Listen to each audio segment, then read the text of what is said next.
I think we're here. We're ready. We're ready to go.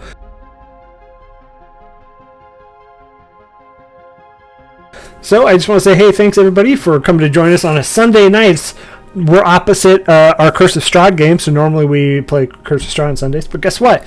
We're adding some Force and Destiny into it. It's going to be amazing. So this is the Fantasy Flight Games Force and Destiny. It is there's 3 different ones. We're only tackling the Force and Destiny. I know we may have picked some of the other stuff from the Edge of Rebellion and Age of Rebellion and Edge of the Empire, I think is the real words. We've picked some stuff from there, but we're all tailoring it back to Force and Destiny because we like Jedis and stuff. That's cool.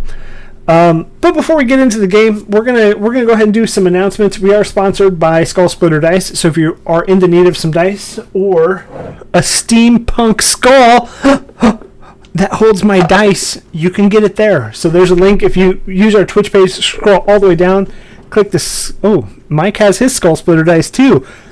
Oh, D. Unfortunately, they don't make Genesis or Force and Destiny dice. Yeah, I cried a little bit too. But they are solid company of dice. You buy their metal dice. It's amazing. You'll never roll with anything other than metal.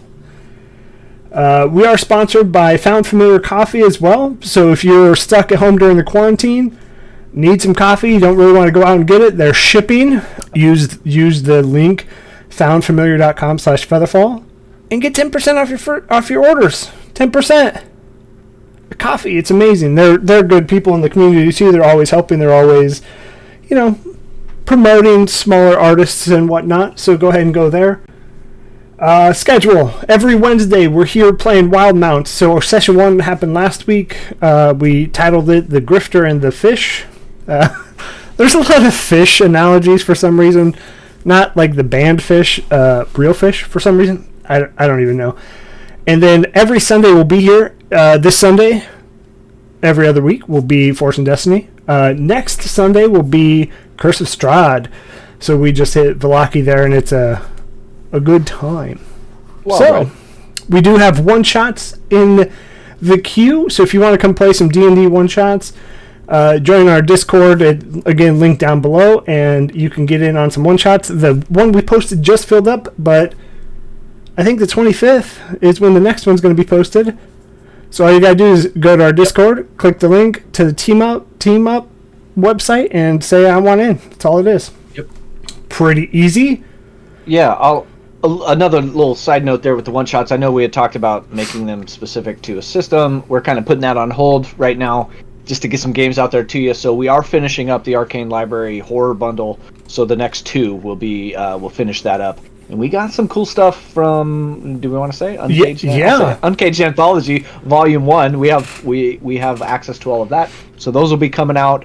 They're going to come out, we're trying to keep them a little more organized. So they're going to come out a month before the game plays, and then roughly 2 weeks before the game plays, we start the chat. So there's a 2-week window there to fill those games. Just trying to keep them more organized, not throw so many at you at once and people forget about them. But yeah, more are coming. So I mean, I'll say a humble brag. We in our Wild Mount game, we have one of the writers of the story of Uncaged Volume 1. So Lynn Meyer is in our Wild Mount game, and also right now on DM's Guild they have a cool campaign going on called Play It Forward. So essentially, whatever you buy on DM's Guild, I don't know the link, I'll have to look into that, goes directly to the content creator, and DM's Guild doesn't take any of it. Awesome. So it's all directly to the content creator. There's a lot of sales. I know you can buy the Uncaged Anthology, which is all for $40. So, I mean, you're talking 20 short session games per volume times 4. And it's a lot of fun content. The 4th volume has a new character class in there for 5e. So, I mean, that's hell yeah, a couple bucks right there.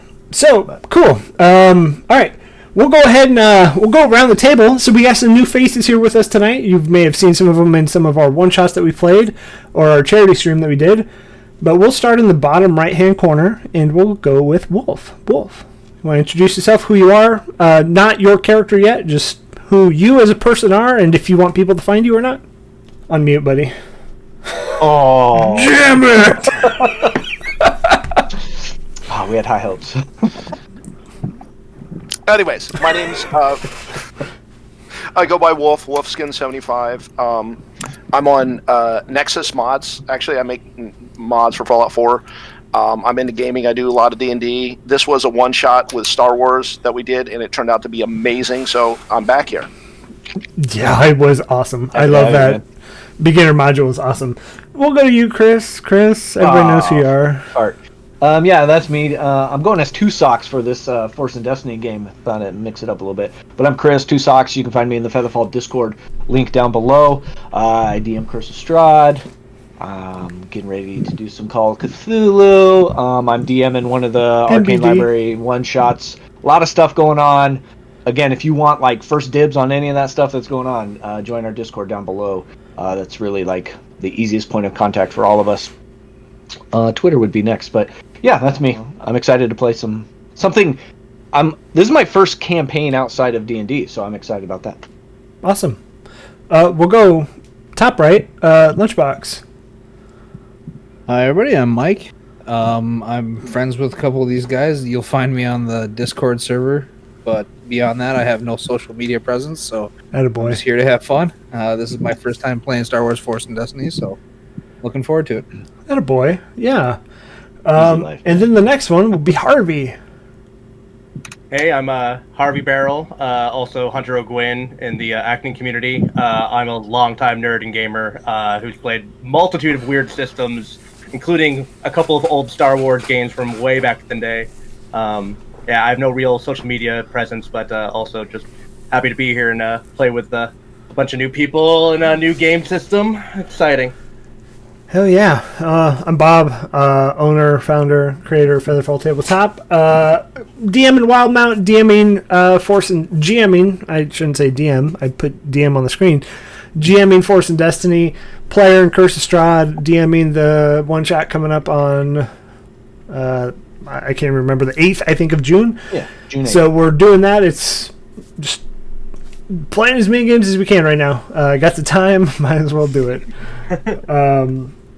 Yeah, so before we jump into this, for the chat and maybe for YouTube audience, podcast audience, this is much like the beginner game that we had. This is going to be kind of a introduction to you all of Force and Destiny. So this is a game that not a ton of people have played, not a ton of people know about it. So we're going to take our time. We're going to go slow. We're going to explain stuff. As Mike or Lunchbox said earlier, he's never played this at all. So we're going to do it right. We're going to make sure everybody understands.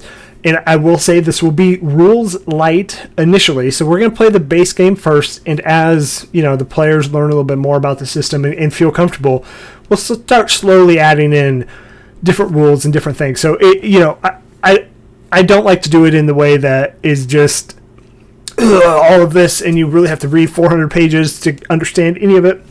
We're not going to do it that way. We're going to do it a little bit more entry level for everybody. This is the wading pool, as you dip your toe into the water. So one thing I will say is if you haven't, Force and Destiny has a beginner game out there. It is so amazing. You get a cool set of dice, you get character folios, you get rules light version of how to play the game, and you get a module. It tells you, this fun module you can play. If you liked it enough, you can go on to their Fantasy Flight games, and they have a free addition to that, the next module that I think Harvey and Chris played in that with me. It's about 8 hours, so I cut probably 80% of the content so we could fit it into a one-shot, but it's about 8 hours of stuff for free. So, but the beginner game was $25. Totally worth it. It's so much fun. If you like Star Wars or you're a nerd like us, go buy it. Go do it. All right, so where this begins. So I'm not sure how many of you out there in listening or even at the table here are familiar with, but this begins far before the Skywalker saga, far before Rey, far before the Clone Wars. This begins back during the Old Republic times. So right around 5,000 BBY. Negative 5,000 BBY. And tensions have been growing on the outer rim. So not too many of these planets have been discovered yet and are cataloged in the core galaxy of Star Wars. But tensions have been growing on the outer rim, and the Jedi are starting to grow weary or nervous, essentially, about all of these planets keep getting attacked, and they keep calling for help. And come to find out, the planet will then be, the towns and the people will be decimated. Little's known, other than when people find out that it's actually coming from one planet, one centered planet, Mandalore. And so this is going to take time during the Mandalorian Wars. So if you haven't yet, Wikipedia. My daughter found that hilarious today. I'm sure she doesn't even know what Wikipedia is yet, but Wikipedia. It's out there. It's a fun time to read. So this is where it's going to start. So we're going to start by introducing the characters. So we're going to go same order. Wolf, if you want to go ahead and introduce your character, a little bit about who they are, what they are, maybe a little bit of their background. Okay. Kenna Allengood. She is a survivor from one of those attacks on one of the Outer Rim planets along when she was little. Her family, everyone, she had three sisters and a mother. They're all dead. All she has is her father, and she kind of moved in toward the core planets. But she survived it, and she's always been kind of looking for a way to kind of get revenge for her sister. So she has been working with her father on a planet as mechanics, which she has a kind of a knack for. She kind of she says she can hear the computer or the thing talking to her and telling her what she needs, and she'll repair it. But they've been living off that. Her dad's really, he's an alcoholic, and she's just been kind of surviving as that on this planet at this point in time. Love it. Okay, we'll go over to Two Socks. Yeah, heck yeah. So I am playing Dryce Whistle Doro. Whistle's his nickname. He is a species of Melito. I hope I'm saying that right. And I'm a warrior starfighter ace. And a little bit about the species, just so we're all on the same page. It's insectile humanoids that have chitinous plates that cover his body. He has no eyes or mouth, but he has cilia around his body that are super sensitive that help him perceive his surroundings. And yeah, sanitize up. He does have a set of breathing tubes because he is he relies on some of the toxins from his native atmosphere, which was planet Litoran. And so he has some tubes, and he has a reservoir connected to his chest that he puts in a new toxin kind of pack. And sometimes he swaps that out for toxin whiskey combo as it kind of loosens up some of what he's got going on. He's Force Light. So not totally relying on the Force, but does use some of that to help his piloting, as some his cilia perceptions only go so far. So he has some Force powers in there. He is looking to just kind of seek enlightenment, which he doesn't really have a definition for that yet. Like, he's still of this weird kind of insectoid hive mind that he's kind of trying to break out of, maybe, or trying to forge his own path. And that's where the game is going to take him. I don't really have an end game for this guy yet, so we'll see what comes about. But that's Dryce. Nice. Okay, Mike Lunchbox. So I'm playing Roll Tanakis. He's a Corellian human. I figured I'd keep it pretty basic before I branched out and tried something crazy. He lost his parents really young and kind of fell in with kind of the scavenger type crowd. He's been kind of working with scoundrels, rogues, the pirates, that kind of stuff that come to the spaceport. Think something like Mos Eisley. He's one of the dregs that everybody kind of forgotten about. He's an orphan, and he's recently discovered that he's able to sense something, and it sharpens his skills and his athletics and his pickpocketing and all this stuff. So he's kind of a scoundrel who's shunned by his mates because he's finding stuff about himself that he can do stuff better, and he thinks it's got something to do with the Force. So he's kind of out there searching for a teacher, somebody that can explain some stuff, trying to find his spot in the universe and find out what's going on. He's just trying to make his own way. So that's about it. Love That's it. Roll Tanakis.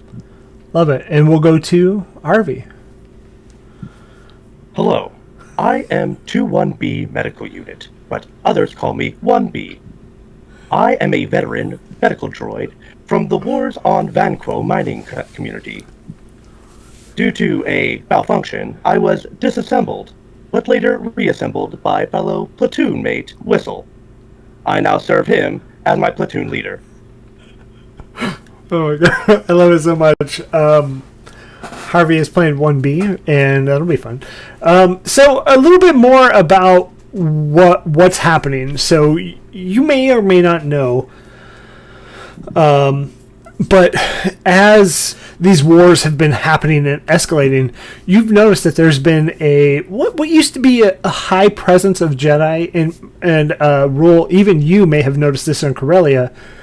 High presence of Jedi, and understanding that they're there to kind of keep balance. They're not there to just step into just every petty skirmish, but they're there for the overall picture of the well-being of the galaxy.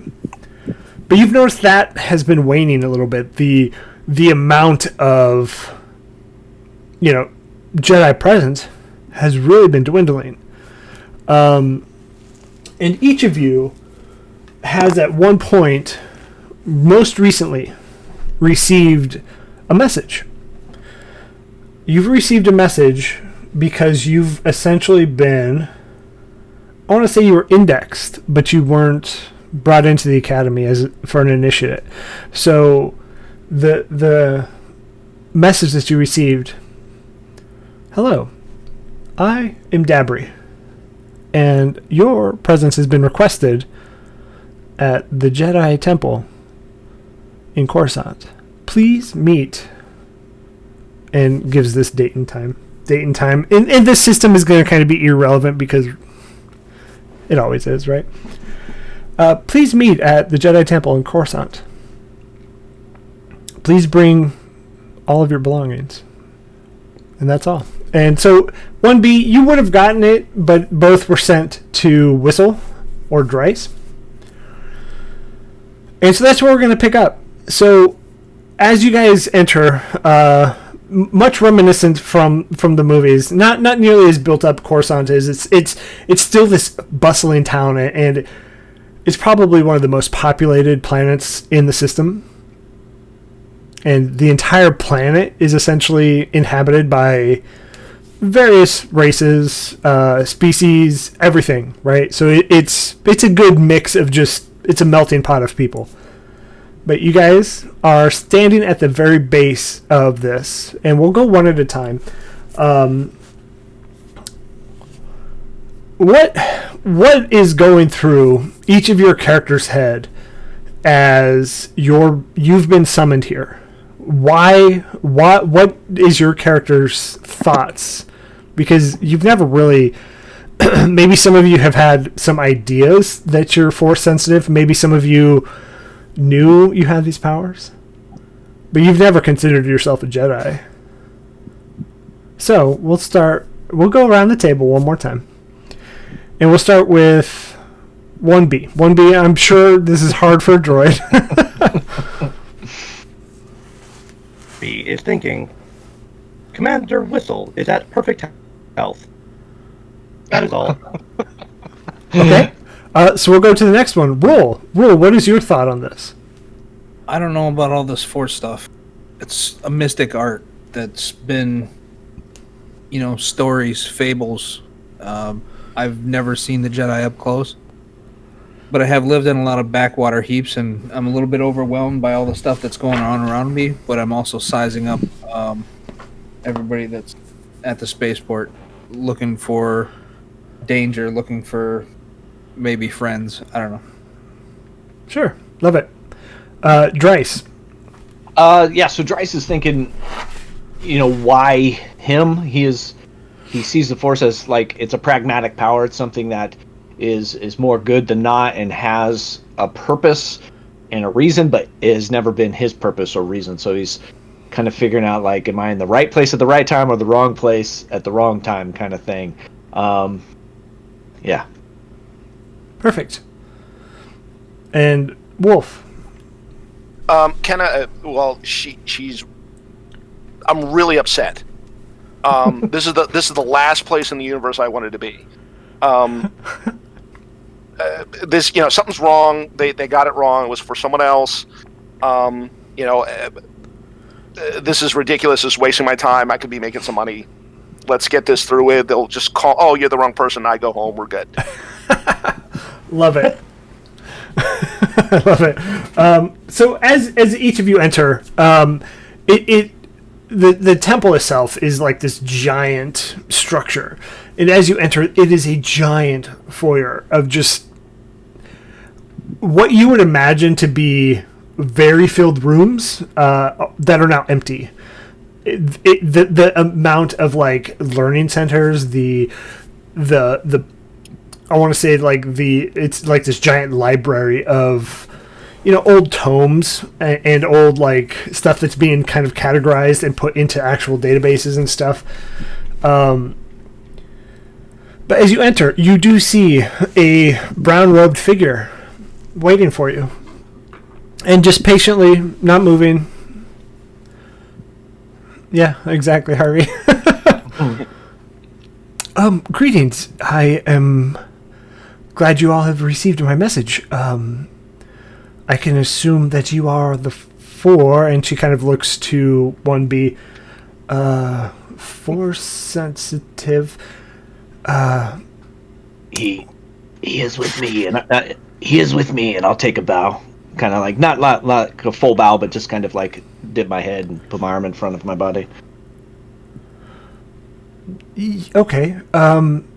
Oddly enough, he somehow has been indexed as well. So what brings you here? I'm sure you may be aware. Some of those that and points to you, Kenya. I'm going to butcher that right away. Is that right? Kenna. Okay. Kenna. And she kind of nods to you, Kenna, and says, many of you may be aware of this, but some of you may not. Some of the, how do I put this delicately? The wars that have been put on the Outer Rim have kind of taken the front of the Jedi,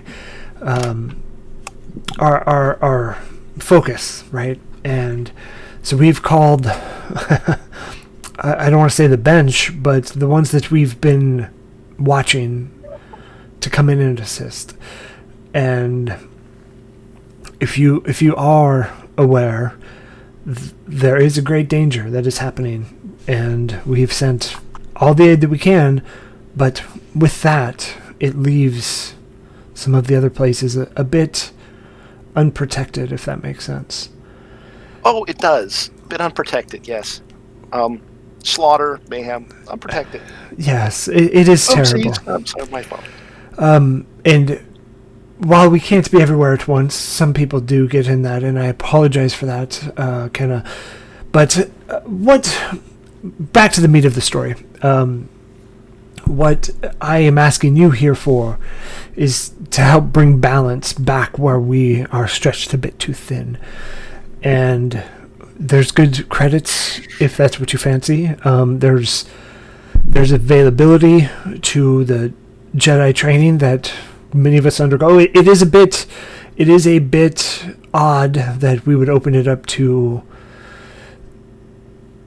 people that haven't gone through it from the start, but it is there in case you need it or in case you want it. But typically we would be paying out in credits. So if you want to know more, you can follow me. We'll have a seat in one of the conference rooms. I have bagels. Bagels and coffee. But I have a whole Actually, sandwich. There's Squiggles. squiggles in the Nice. future. Square bagels. Square bagels.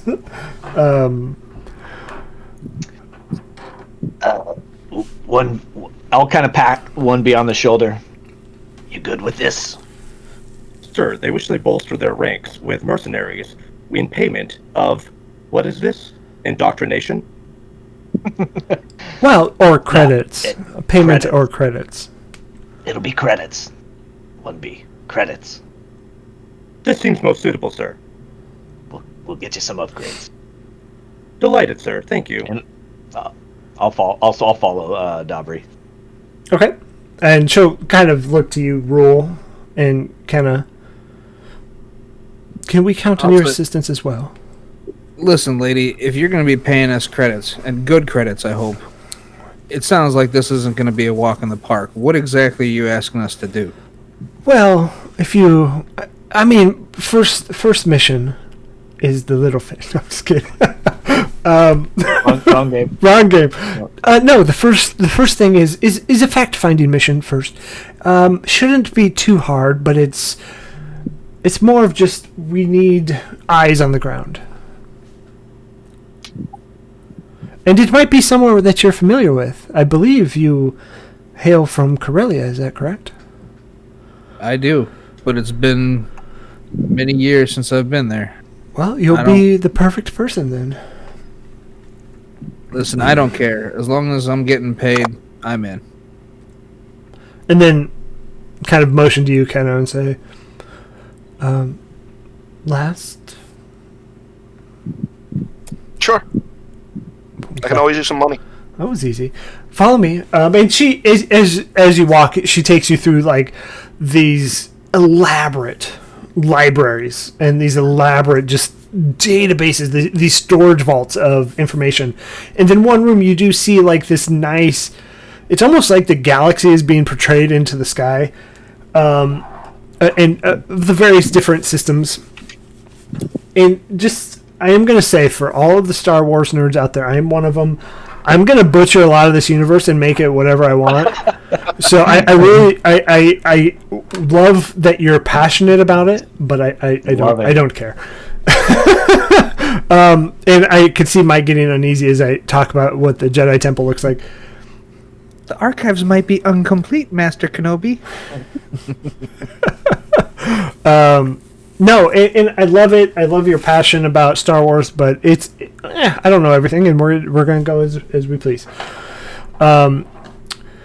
So, as you continue walking, this is where we're going to take a second, and we're going to explain some rules. So the first rule, the first thing that we're going to do is we're going to roll our destiny pool. This should be done. Yeah. This should be done at the very start of every session. We're going to go ahead and do it now since we didn't really have a need to do it right at the start.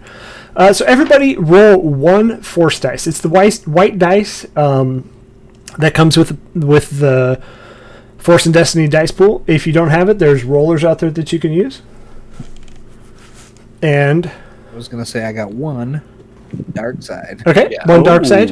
Shit. And yeah, go ahead. The droid's the only one that got two. So. You got two light side droid, 1B. Okay. Kenna, you got one dark side? By the way, the dark side makes so much sense since you're like coming from a place of revenge. I know, right? And Dryce, what'd you get? One light side. Okay. So just a quick explanation of what the Destiny Pool is. So Destiny Pool is reset every game. So you get whatever you want for that game. The first thing that can be done with it, the easiest thing and probably the most used thing is you can upgrade dice. So if you want, you can upgrade a green dice to a yellow dice for one roll. That uses one light side. And just to be clear, the light side is for the players. The dark side is for the GM. So Kenna and rolling one dark side, I can go ahead and impose almost like a disadvantage to an extent, but in certain checks, I can upgrade a difficulty dice. So I can upgrade a purple to a red, which makes it a little bit harder. So are these individual pools? Like my one light side is for me only? Or is correct. this like advantage points that is? Nope, just for you. It's specifically for your character. All right. And just so everybody is aware, currently, like, your dice pools are going to be something like 2 greens in something that you don't have any ranks in, or something you have a low skill modifier in. So if you're looking at astrogation, I imagine that's navigation in the stars. Be a good guess. If you have an intellect of 2, which is typical base starting, 2 is average, 1 is really low, 3 is good, 4 is really high. If you have a 2, that equals 2 green. So if you have no ranks in that skill, so you can spend XP to put ranks into skills. If you have no ranks in that skill, it just stays 2 green. But now, if this is a crucial check, you want to make it, you have that currency of destiny points. So that destiny point, you can go ahead and say, you know what I really want to do is I want to go ahead and upgrade one of these dice. So I'm going to upgrade that dice to be 1 yellow and 1 green. Easy enough? Okay. You cannot, so if 1B, you rolled 2 light side, you cannot upgrade both of those in the same roll to be 2 yellow. So you can do 1 yellow and that's it. Okay, next thing you can do is you can go ahead and change fate a little bit. So, perfect example that the book uses, you land on a planet that you think has been indexed as, you can breathe on it. Uh-oh, there's a gas leak, you can no longer breathe there. You can go ahead and use one of your light side dice to say, you know what, good thing we bought these rebreathers, right? Good thing I remember to pack them. So, stuff like that. Any questions from the players? Pretty self-explanatory. Okay. So, as you guys continue through this elaborate, I can't explain the massivity. That's the words we're making up today. The massivity of of this place. It's huge. Huge. It's going to be huge. It's huge. 5 minutes of just straight walking. And then you finally enter the place that has like 7 chairs that are in a circle. And then there's 4 chairs set up for you. And you imagine these 7 chairs are typically occupied. Because you maybe see the worn in the seat. But it's just Dabri. Please, have a seat. I'm going to go out to reach out for the chair, and as I do, like some of the cilia on my chitin starts to like stand up and move and kind of help me represent where that is spatially. But my hand goes there without any pause, without any kind of like feeling around, and I pull the chair out, take a seat, hands up on the table, ready to go. Okay, everybody else taking a seat. Yeah, I'll slouch. Do my turn. Like slouch back. I'll just pop down. Okay. Well, I know this is a bit unorthodox, and you guys have my greatest gratitude, the greatest gratitude for showing up here today. I'm sure it took quite a bit, and you have a lot of questions, and we'll answer those questions in due time, I promise. But the first thing that I need you all to do, and again, this will be credits.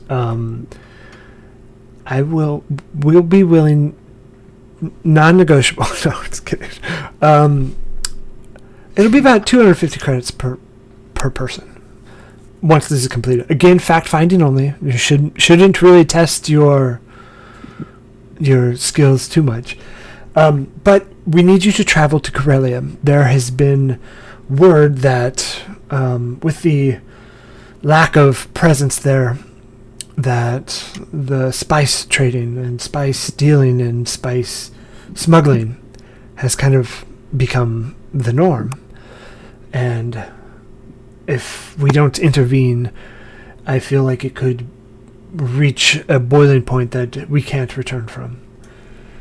So, first things first, you all have found your way here. I imagine you have a ship suitable for the 4 of you. We have. CS Hummingbird cargo ship can fit all 4. Okay, perfect. So what you're going to do when you get there, you're going to look for our contact, Corbali. And Corbali is going to give you more information on what we would expect and what you would do while you're there. So We get information on Corbali before we leave. Well, he's a human, and his trademark is a yellow jacket with white stripes on top. Short brown hair, maybe beard, maybe no beard. Hard to tell sometimes. Changes it up frequently. Do you have an image of said person? Yeah, and she'll pull it up and go boop. I will collect this to my database. Yes. Okay. Again, fact-finding mission. Find out what's happening. I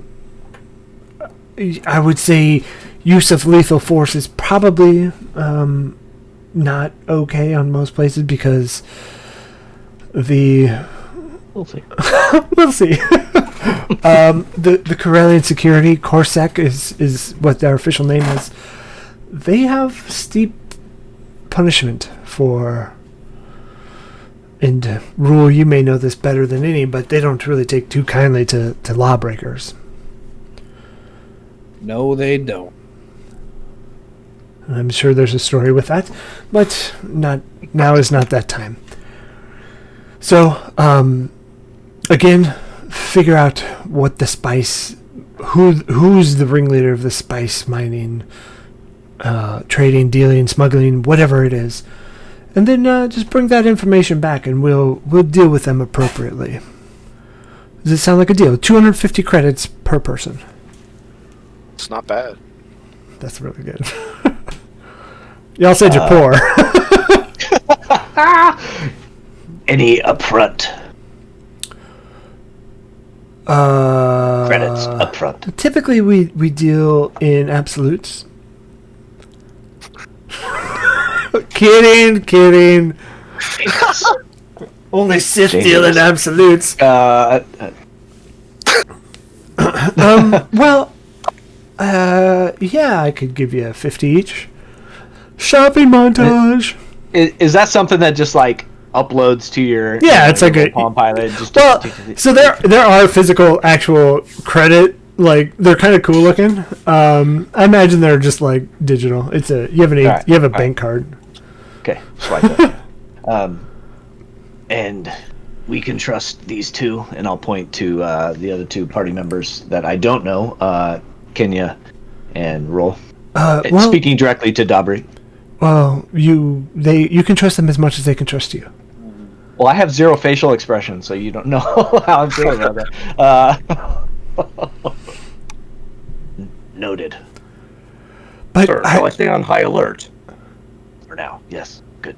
But I imagine you guys will get along famously. There are others like you that have been indexed and have been sent together, but we've used an algorithm to kind of match you all. We call it E-Force, and it matches you all to the best. I'm just kidding. I can't. It's like too much modern day with like futuristic. Yeah. It's awful. Yeah. But we use an algorithm to match you best by personality and whether you'll get along well. And it seemed that you 4 were paired to do this. It will be a job done. And as you you sit into this room. Directly behind her, it's in this nice corner. So again, if you've watched episodes 1 through 3, it's that same corner. Behind you can see just the traffic of ships in and out, and it's just nonstop. And as far as you can see, it's just city, and it's just people, things, right? So I believe like every time something passes or something moves, like parts of my body are just kind of like sensing and just like, and with that traffic, it's almost like overload for me. Nice. Spider sense is tingling nonstop. But here's 50 each, and you get little chimes on your cell phones. 50 credits have been transferred to your account. And please, do try to be quick. We have more jobs than we can handle.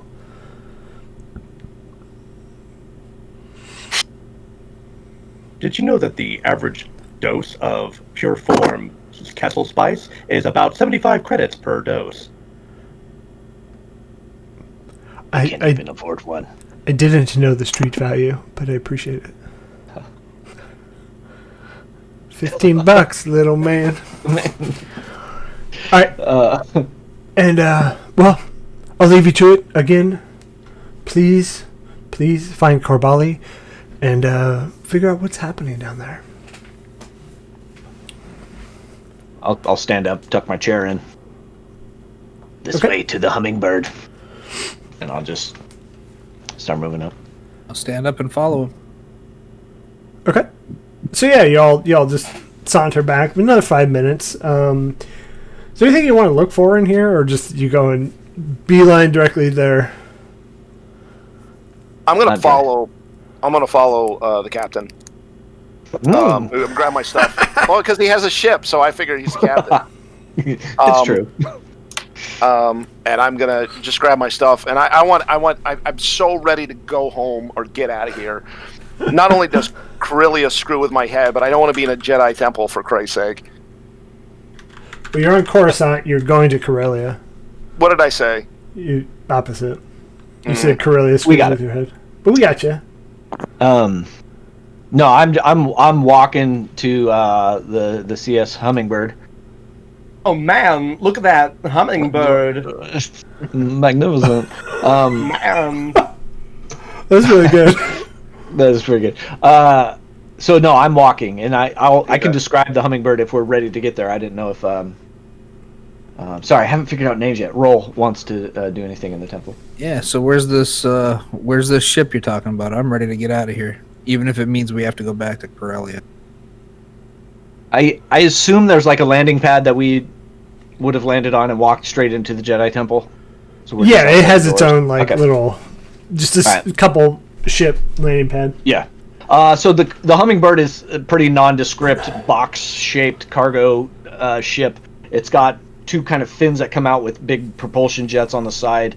But everything back half is all cargo hold, and then the front half has like rows of seats, the captain and co-pilot, and then there's 2 rows of 2 behind that, so there's 6 total seats.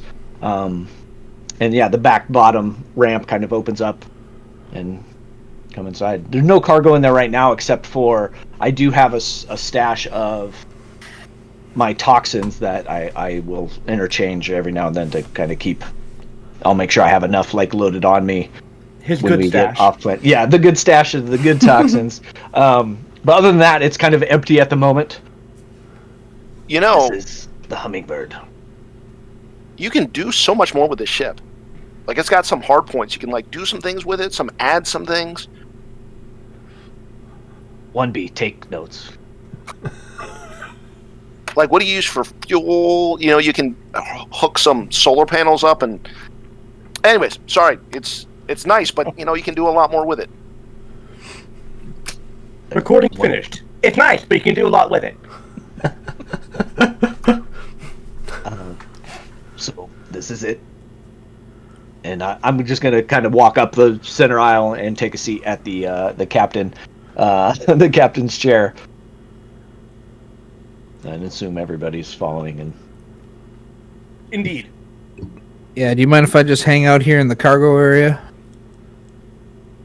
there's no seat or belt, but have at it. There's no seat or belt or seat belt. That's fine. This is all fine. It's totally fine. Just turn off the gravity back there; it'll be fine. Sure. So as you get strapped in and ready to go, let's do our first check of the game. So Dryce, Yeah. you're going to give me an astrogation check. So for those of you unfamiliar, astrogation, what we talked about a little bit earlier, is kind of your navigation in the system. So if you want to know what systems are nearby, if you want to know what systems are close, whatever it may be, that's an astrogation check. So in your dice pool, you're going to go ahead and put what you have in that dice pool. So what is that for you? I think it's 2 greens. I'm just double checking, make sure I don't have any kind of special stuff. Most of mine is the actual piloting, so it's just 2 greens for me. I do have 3. I could help him as his co-pilot. He is my co-pilot. Yeah, sure. So we'll go ahead and do 3. I'll upgrade it to 3. 1B, how many purple? So since Corellia is within the core systems, we're gonna make it an easy check. It's gonna be 1 purple. So everybody in the chat. So what you're doing, Twitch, whatever, maybe YouTube, just podcast, whatever it may be, you're doing a check. So when you do, much like D&D, when you do a skill check, you just roll a d20 plus your modifier, whatever, right? Plus your words aren't coming to me tonight. So you do that. That's your skill check, and then you have a DC check that you're going against. The DC check is going to be what I put into their dice pool. So Dryce's skill is 2 greens, but 1B is going to help. It's going to be 3 greens. There is a real mechanic for adding help, and we'll add that later into the game. So for this basic part, we're just going to go ahead and take 1B's stats, and the dice pool is going to be 1 purple. So what you're trying to do is you're trying to get more successes than failures. So on your green dice, you have, and I'll show it up for everybody out there, you have, those are successes, the little like POW symbols. There we go. That's what I'm trying to get. Those are advantages. So you have successes, advantages, or nothing. Now on the purple dice, this is your failure, that little triangle looking thing. And then this, yep, there we go. That's your threat. So we'll deal with threat later. But what'd you roll? Did you roll already? Rolling 3 and 1. Altogether, I've got 2 successes and 1 advantage. Okay, so yeah, go ahead and mark the advantage. So for everybody listening, if you get advantage, you can use those later on in the game. You store them throughout each session. Advantages can give you fun stuff like boost dice. They can heal your soak, or they can heal your strain rather. We'll get into that if they get that far tonight. But 2 successes and 1 advantage, easy enough. You know exactly the hyperspace routes that you're supposed to go through. And as you guys take off, does that iconic hyperspace look? And everybody did it. And with seconds, you're now hovering above. God damn it! Sorry, everybody. Hitting my microphone. You're hovering above God. You're hovering above the planet of Corellia. So oddly enough. Did you guys ask what city you were supposed to go to? This would be my lack of Star Wars knowledge, that we would have to actually have a city. So I think my character would have. I don't know shit. So I will spend one of my destiny dice to be like, I have all retaining information, sir. Please ask me any question you would like, and just work as a database. What city did she say? Dabri. Did she not send us the picture and the contact's name along with where he could be found to our little data pads? No, just the contact's picture. Something. One moment. No, yeah, so fun mechanic. 1B is using his destiny pool, so you're going to take one of those light side and make it a dark side dice. So now that becomes in my pool that I can use against you all. So when we use one, you get one? Oh yeah, and they just keep rotating. So, but when I use it, it goes back to you. You get one. I like it. Yeah, so it's a fun mechanic, and like Tug of war. I feel like it's not going to be used a ton because it may be obnoxious. Oh, I just want to use it. Oh wow, it just whatever. Gotcha. So you remember 1B that it was actually on the city of Coronet, the main city of Corellia. should have known it. We're reliving the Southern Primary days. city, sir. So I'll kind of stay out of, the atmosphere of Corellia. And what would we know about this? Would we know of a good place to come in that's not a hot zone? Or is it Give me an astrogation check. any purple? 2 purple, actually.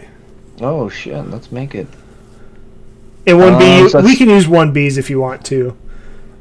1B, you wanna roll that for me? 2 purple so 3 against your against- 3. 3 against 2. Sir, that is 2 successes and 1 advantage. I have the information you've requested. I love it. Yeah, so you being, kind of a pilot within the core system at times, and maybe reading charts and understanding how they work. The starports that are there. There is a starport that is relatively close to where you jumped in on this hyperspace route. Yep. And Yeah, I don't think I have any warrants out for anything for me, so I'm not like a ship that's targeted or anything, so I wouldn't be worried there. I just don't want to go into gang territory. You know what I'm saying? So I'd pick a fairly neutral, safe port and come on down. yeah, this one's riddled with 187 everywhere. And reds and stuff. No kidding.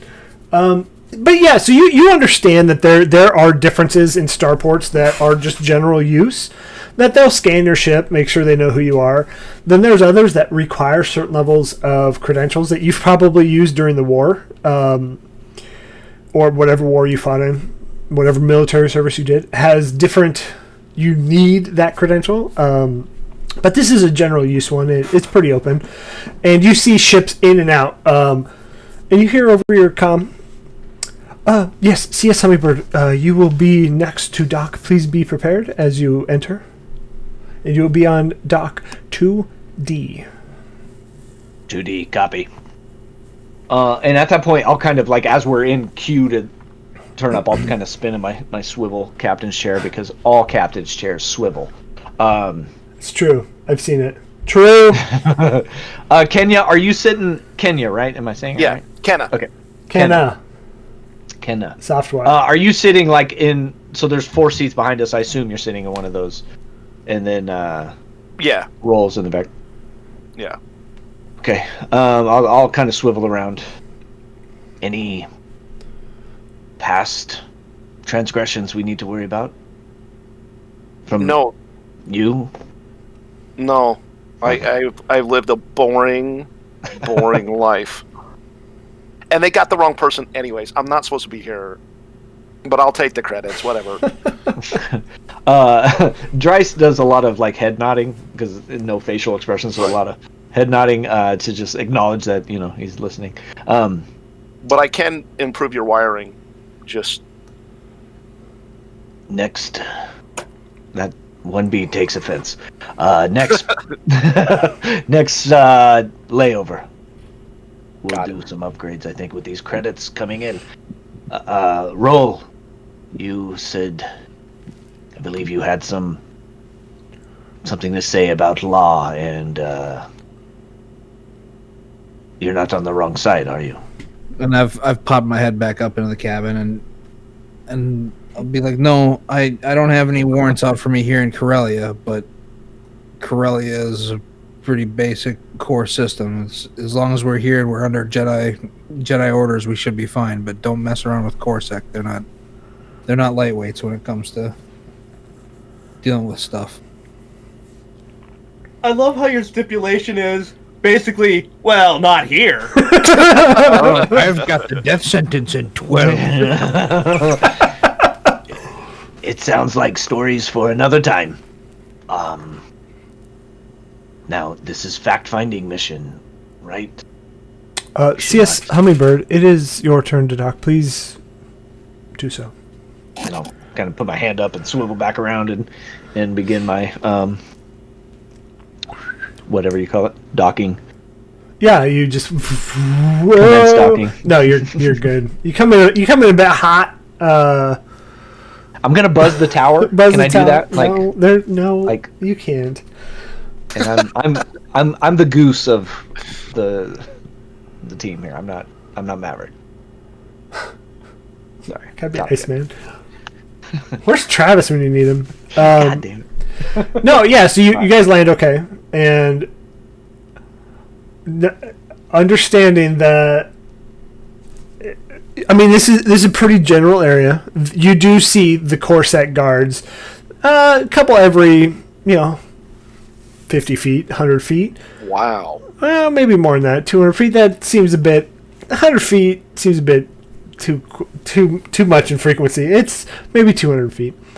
But they are there. They are patrolling, and then you see just different makeup of race, species, everything. As the spaceports and starports usually are hubs for just traffic in and out, right? I'm gonna, on my way out, as the back kind of ramp closes and we've landed, I'm gonna grab 2 fresh toxin and cartridges. Let's call them that. Yeah. Canisters, and just kind of stow them in some side pockets I have on my cloak, and then just kind of make sure everybody's off, and then close up the back. Sure. Yeah. Do we have to have assumed identities or something? Like, we go in with a story? You don't have to. You can do whatever you I want. don't think so. All I think right. we get out of the port, and we find some. Where do you find information? On a computer. Oh, you mean, got it. No, yeah, we're good. If I could wink, I would be winking at you. One big wink. We A flickering light. Look, I know some contacts here. We could maybe try this cantina. Perfect. And I'll let you retcon. Go ahead and give me a knowledge check of 1. There we go. And so the knowledge check of 1, your difficulty is going to be 1, so we're adding 1 purple dice to whatever your knowledge is. We have 2 advantage points if you want to use them for a boost die. This sounds like a big roll. So I'm not seeing my knowledge here. It's just, if you have no ranks in it, it's just going to be your intellect, whatever your intellect Okay. modifier is. There is a breakdown of the knowledge skill on the character sheet. That Core Worlds, On the right Education, side, on the Lore, bottom. Yeah. Outer Rim, Underworld Warfare, Xenology. I don't know if one of those works. Yeah. All mine are the same, so it doesn't matter. But I have Probably 2. Underworld. Yeah, I have 1 career in Core World, so I have 2. So 2 green die and 1 purple. Yeah, so also, one thing Chris, you mentioned this earlier, advantage. So we've been rolling advantage. You guys have 2 stored up. There are things you can do with advantage. So one of those things is, we talked about earlier, you can spend 1 advantage to recover 1 strain. We'll talk about strain later. We haven't had any yet, so it hasn't come up. You can spend 2 advantage to immediately perform a bonus maneuver without suffering. That comes into combat. We haven't hit that yet, so we'll explain what a maneuver is. You can spend 2 advantage to give a boost dice. So if you feel like this is a big check, you want to add a boost dice, it gives you a higher probability of success. It has a lot of success on there and only 1 blank spot, so you can do that. You can spend an advantage to inflict a critical injury on a target if you attack something, haven't gotten into combat yet. Or you can spend advantage to do something else appropriate to the plot and situation that maybe your character wouldn't do normally, right? I would say spend it and add a boost die. Yeah. Which is one of the blue ones. 2 for 1, right? Yeah, 2 for 1. 2 for 1. It's 2 for sale. So the boost die Is the blue is the square. light blue on the blue Yeah. square. Yeah. Yeah. All right. So we're down to 0. But Okay. I think it's a good time. And so in that roller, it'll tell you what the end result is. Yeah, so I got 3 successes, 2 advantages, and 2 threats. So much like advantages, threats are tracked, but by me. Well, no failures though, so that's good. And we got our advantages back. Dig. 2 threat. Wolf, you keeping track of his threats? Oh, want me to? No, I thought you were grabbing it like a little pad to. No, it's my note paper. I'm Okay, filling gotcha. out. Sorry. No, you don't have to. I was just wondering. Don't mind me. Don't mind me. I'm just plotting your demise. All right. Yeah. No. MBD. Don't worry about what I'm doing. Don't worry about the man behind the screen.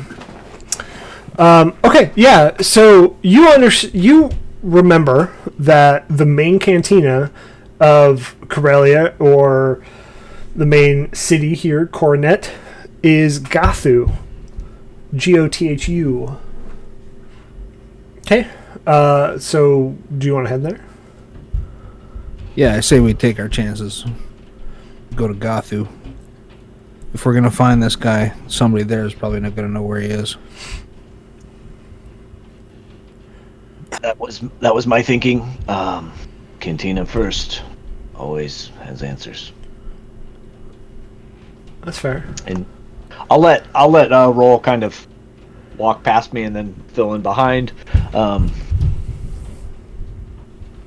Is this place far? Do we need transport? We can take a ground car there, but just 1B is gonna stick out like a sore thumb. We gotta find some place for him to hang out. I'm sorry, sir. Is your thumb sore? I can repair that for you. This is the type of place that doesn't allow droids. Ooh. I will wait outside. Well, we'll get you. He comes to at least the cantina and then waits outside. Fair enough. Okay. And I got your back, 1B. Don't worry. Affirmative. Thank you, sir. As long as you got mine. Of course, sir. It is my primary programming. So we'd take a taxi or ground car or whatever. Yeah. Uber. Yeah, no, it's actually not a far walk. And you get to see the nice streets of Corellia. You know, the nice streets. Yeah, it's nice. Can I retcon of like a inside check on Roll about his droid comment? Just let's see, what would that be? we're jumping into some higher level skill checks here, but No, that's perfectly fine. It pains me that you would not trust me, though. Go ahead. Okay, so this is going to be an opposed check. So this is a pretty basic thing. So, Roll.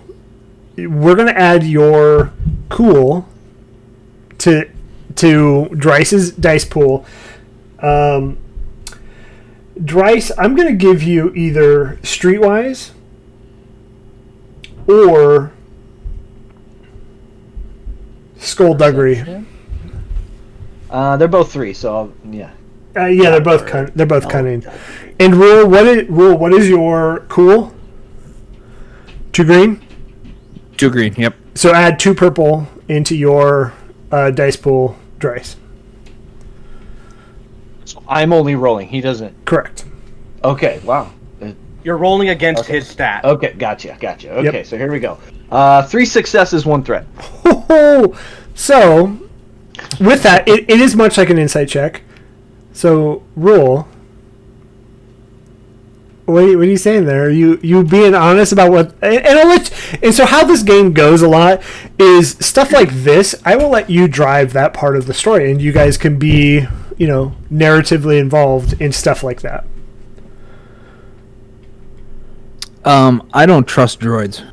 I don't like them. All right. Oh, I'm gonna love this dynamic so much. I love it. Okay, so as we're walking away, like maybe something clicked in my memory banks there, and some cilia starts to kind of like hair stands up on my neck, and I'll kind of stop and roll. This place is not anti-droid. I'll say maybe we're anti-droid. And maybe he should stay back and watch the ship. The hummingbird is fine. 1B has been a complete asset. And the day he saves you from near death, You will thank him. He is needed. And I'll continue. I'll walk on. I won't entertain a conversation any longer. We ain't messing around, dude. Fine, one let's hour. get out of here. Let's go. It took 1 hour for y'all to hate each other. You start at 80 grit, and then we're gonna move up to 400 eventually, and it's nice and smooth. That's fair. Taj, what's your honesty setting? So as you walk, as you get closer, you see a lot of droids kind of intermixed. You see them here and there, doing different functions around the city, doing different functions of just what you would normally see droids doing. But they are prevalent. And then you pull up to, it's almost like a dive bar.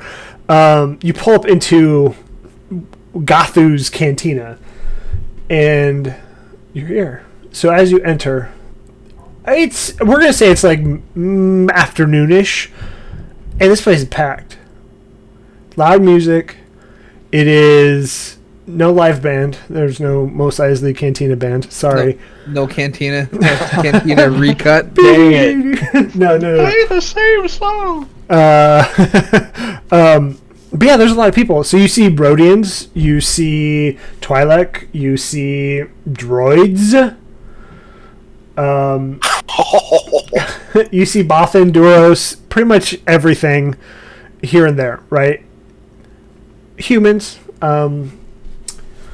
Everybody give me a perception check against 1 purple.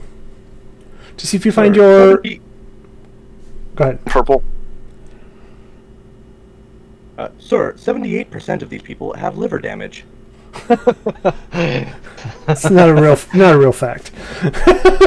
Fake news. That's not counting us. I don't have a liver. So yeah, go ahead and give me a perception check against 1 purple. Clear die. Ooh, perception. Oh, this is my jam, dude. 2 yellows and a green. Whoa! Ooh. Need nerf now. And because I have like my cilia, I don't suffer any penalties on combat or perception checks due to darkness or other factors that affect vision. So. How? Okay, That's nice. But okay, so you've mentioned this and it's canonic already. It's canon. If there's too much, you kind of go into overload. So if there's too much happening, Well, how does that work? It kind of senses and comes in, but then the repetition of it. So the longer I stay in here, the more agitated I get, maybe. I love it. That could be Let's a say fun that. character quirk. So it's more like I sense the whole room and I sense it pretty clear, but that constant input, sensory overload. Yeah. Welcome to empath. We'll say it that way. Love it. Man, that is... So I don't dig myself into a hole here. Yeah. Okay, so what did everybody get? Damn, dude. I got 2 successes. Okay. 2 successes, 1 advantage, and a triumph. Ooh. Love it. I got 2 One failure. successes. Oh, go ahead. 1 failure. And I got 2 successes, 2 advantages, and 2 failures. Wash. That's fair. Wait, what? Read your end result again? So do successes and failures cancel each other out? Well, there's... Yes. So when you roll your dice pool, if you roll 1 success and 1 failure, it's a wash. What, Mike? What did you roll again? I rolled 2 successes, 2 failures, and 2 advantages. So you just rolled. So the end result should read 2 advantage. Okay, so you don't want to hear the whole roll, just the... Hey, if you want to. I mean, it's End good. result. It's good. It's good for audience. I think if you want to say that, that's fine. I'm good. I'm good with that. I think the dice roller end result kind of calculates that for you. Maybe, I don't know. Yeah. My 2 successes, It does. it has a little asterisk, and it says successes from triumphs are calculated as additional successes. So triumph counts as a success, but it also has other cool things. Okay, all right. So I had one success, but that triumph added the second one. Yeah. Okay. Sorry, you guys are correct. The dice roller does tell you your end results, and it's just 2 advantages because it has the 2 successes and 2 failures cancel each other out. Sorry. Yeah. I'm just pulling up Triumph so everybody can read it. So we haven't talked about this yet, Triumph. So Triumph being rolled. The Triumph symbol is a powerful result indicated a significant boon or beneficial outcome. So first, each Triumph symbol also counts as a success. So automatically a success. Plus, can be used to trigger incredibly potent effects. 2 common effects are critical injury. So if you're in combat, that's one. May activate other potent effects, including effects above and beyond the trigger advantage. So, Down.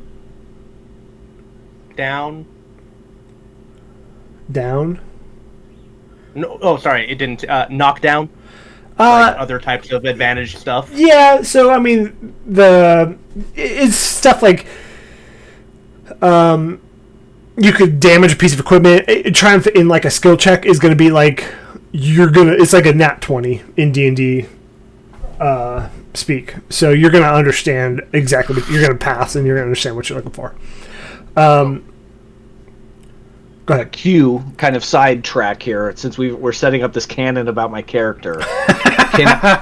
So I'm thinking of ways to kind of like overcome it. Can I roll like a discipline check? I have 1 green in it, so it's not very hot. Like 1 versus 1, and if I'm in the green and the success, I'm okay. I love it. But if I'm negative, I'll try to I got to take a step outside or something like that. We'll say player's discretion. Whenever you're in a packed place that you feel would overload senses, Okay. go ahead and roll it. Once, I think, is good.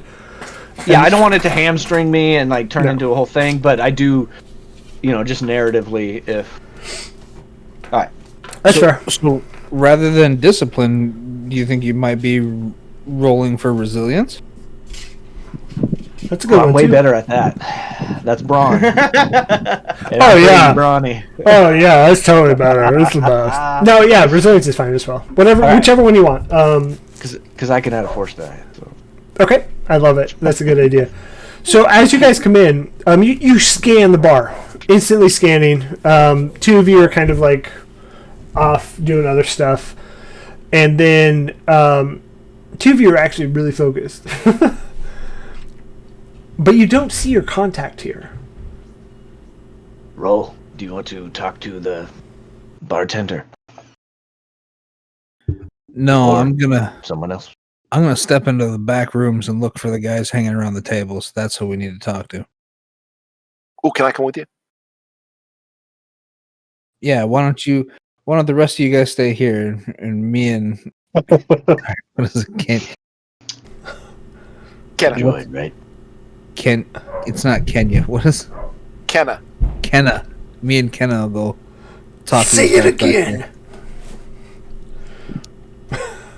You'll see my head just nod down, like yeah. Oh, good. Okay, I'll let you do most of the talking. All right, why don't you guys go have a drink and talk to the bartender yourselves? Another nod. Okay. So yeah, if you're gonna be looking at the back tables, you see a table with 2 humans. You see a table with a Rhodian and a Twi'lek, and then you see a table with 2 female humans. But then everything else is unimportant. And then Go ahead. No, go ahead. I was gonna say I'm gonna approach the table with the Rhodian and the Twi'lek. Okay. So yeah, as you approach, they kind of stop their conversation, look at you, and go, "What do you want?" Say, have either of you ever seen this man? I'm gonna pull up a picture of the contact.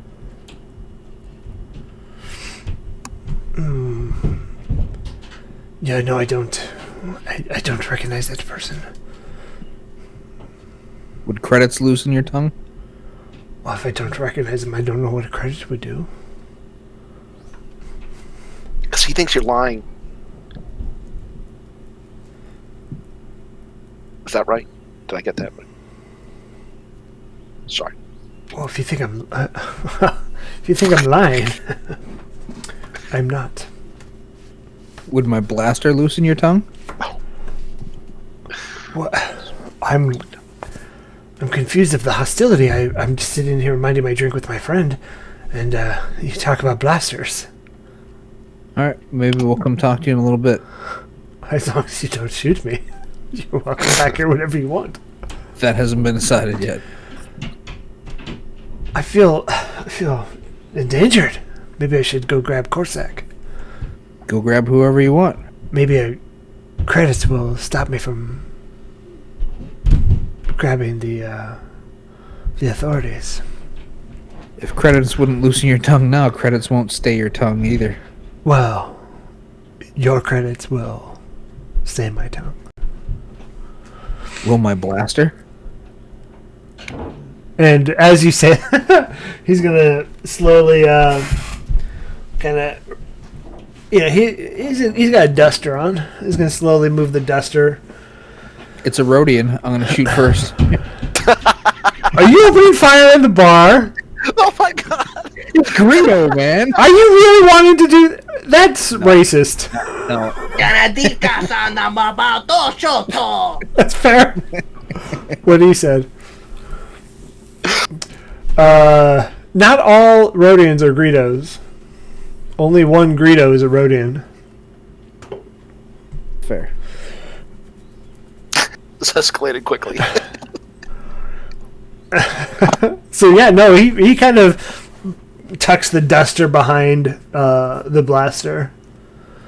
Do I have I have a rank in skullduggery and streetwise. Can I bluff? Can I intimidate him any? If you want to do an intimidation check, it'd be a coercion check. Skullduggery is the funniest. Yeah, I'm not quite sure on the mechanics on that. Yeah. Like, what exactly is covered in skullduggery? So, skullduggery encompasses a broad range of skills that are used to perform covert or criminal actions. These cover the physical abilities to perform such actions as, it's not a pause there, it was weird reading, as well as mental familiarity with various techniques. These include picking locks, breaking into and out of secure facilities, covert operations, disguise, setting traps, and other underhanded actions. So basically the actions of a rogue, not necessarily the... Yeah. Are you really good at skullduggery? Yeah, got a couple greens and a yellow. But that wouldn't really apply here if it's like the physical axe. Yeah. All right. But you can do a coercion check if you want. All right. Yeah, let's do that. I'm gonna use one of your destiny points, so it'll give you a setback dice as well. So, Guys. quick question about that. So, does that destiny point go? Who does that go to? So I'm going to use. It's this push pull. Does it go to the person you're against? So Roll has one dark side. He rolled one dark side. Yep. So I'm going to use that dark side, and it'll be converted into a light side. So then he can use it later on in the game. Okay. All right. So I can't pull from yours to use on 1Bs. I have to use 1Bs versus 1Bs. That makes way more sense. Okay. Yeah. All right, so then, if I'm rolling 2 green, for my coercion check, and can I use the advantages that we have? Well, we have 5. Yes, you can. So and I'm wrong. It doesn't give you a setback dice. Let me pull it up here. What are his stats? So he's going to use cool. So you're going to be rolling against his cool, which is presence. He has a 1 presence, so it's going to upgrade his green to a yellow. So you can use your advantage. You will add a boost dice, so you have 2 green and a boost dice. The dice pool will then add 1 red. So you're taking your skill and you're challenging his skill and just putting all of those together and rolling it. So I'm rolling 2 greens, 1 Blue. yellow, or 1 blue, sorry, and 1 red. Yes, and that's your dice pool. Sorry, using advantage points for that blue. Yes, you have to. Okay. Yeah, that's cool, man. We got 5. So how many advantage points are we taking? Just 1 2. or 2? It Two takes 2 advantage. for 1 blue dice. Blue die. Okay, that's right. Yeah. All right, so I got 3 advantages and 1 failure. And so then the Twi'lek stands up and says, I suggest you just walk away.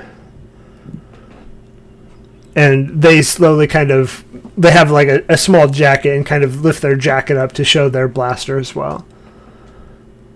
And I'll walk away. Smart move. Sorry. And they'll sit back down, and then they're now both on the same side, just watching you roll. And we're gonna break and go to Dryce and 1B. You guys talking to the bartender? 1B, where are you in proximity to me? Are you like always on a certain side? Are you behind? Are you next to, like, what's our typical... Sir, I am your right hand, typically over your right shoulder. The hand perfect. of the Dryce. I think we would have made it up to the counter at some point, and I'll slap my debit card, credit card, credits, whatever we want. And Cred stick. Cred stick. Let's call it from now on cred stick. Cred stick. Love it. I'm gonna give the bartender my cred stick. Corellian whiskey.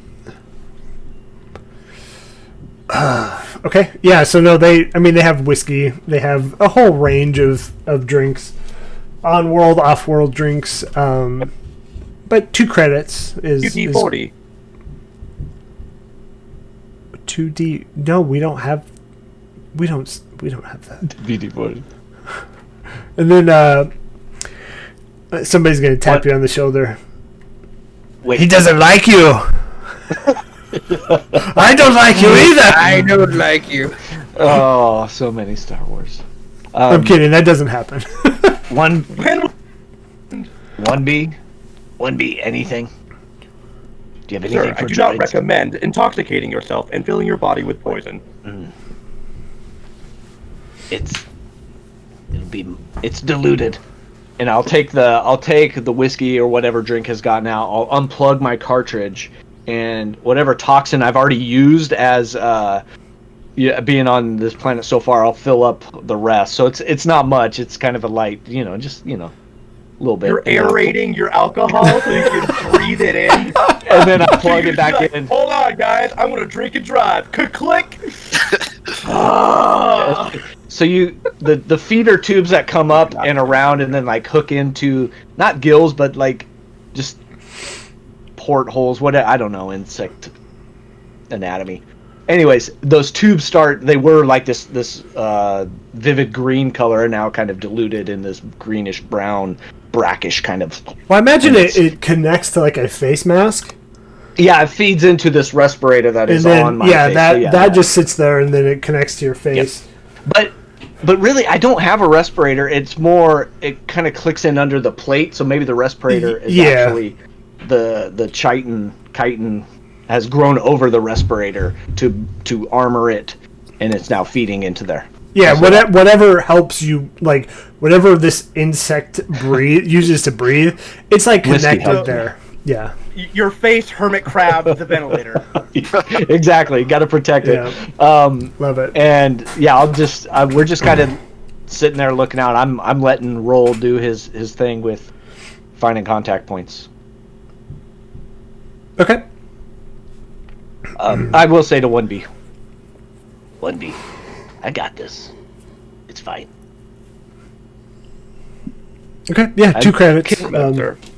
Can 1B monitor like alcohol levels, like visually scan? You're my guy to keep me. Maybe blood Sir, toxicity. you can only have 3 drinks max. 3 drinks max. Do you have to blow into 1B? Awkward. Ventilator. All right, we're gonna go back to Roll. So you now have this Rhodian and this Twi'lek just mean mugging you as you walk away. Roll, go ahead, yeah, can you? I'm saying, Roll, I'm sorry. I'm a nervous talker. that you probably should never bring me into a serious situation like that ever again. I apologize. No, that's fine. I think we should leave now and follow these guys. Okay. When they leave. Oh, I like. Oh, you did that on purpose. Oh, that's good. Okay, so what are you doing now then? Let's go friendly chat with the 2 human females. Okay, yeah, there's just 2 females sitting at the table, drinking, chatting, gossiping. New sitcom on ABC. 2 human females. It's a Star Wars spin. It's a Star Wars story.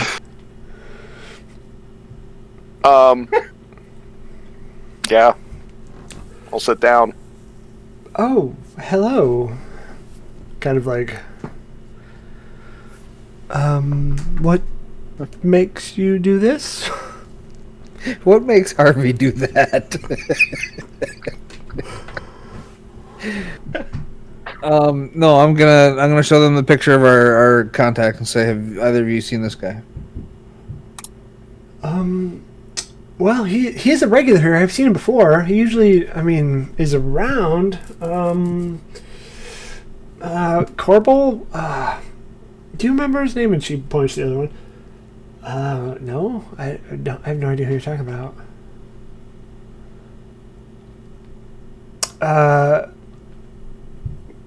Corbel. Kessel. Carbali? Oh, Carbali, that's it. Yeah, no, he's normally here. I guess I don't know what happened. It points to this seat where the Rhodian and the Twilight are sitting. That's his normal booth. I mean, dun dun. yeah. I would watch out for them. They've been kind of I don't want to say like feisty all night, but we just saw that firsthand. Yeah, I heard. You're not a really smooth talker, are you? Well, look here. Not at all. And she's like looking. Well, some people. Oh, We'll find some other girls. I don't want to have drinks. I don't get the reference. Okay, bye. Okay. So you go to the next table. What are you doing now? I'm just gonna go back and find Droll and 1B. Like I'm done. Yeah. Let's go back to the bar. This is too much. Okay. Yeah. Or Dryce. I'm sorry, Dryce and 1B. I'm sorry. I was like, we're done. Okay. Dryce 1B. Roll and Kenna. Nailed it. Nailed it. I got it that time. Kenna approach. What are y'all doing? I'm not even like, I don't have a drink in hand. It's just kind of this, just constantly feeding. So I'm just kind of sitting there, hands on the table. I assume Kenna, 1B. Go ahead, 1B. Sorry. Kenna, your cortisol levels seem to be elevated. Do you need medical assistance? Not yet. So that was a failure.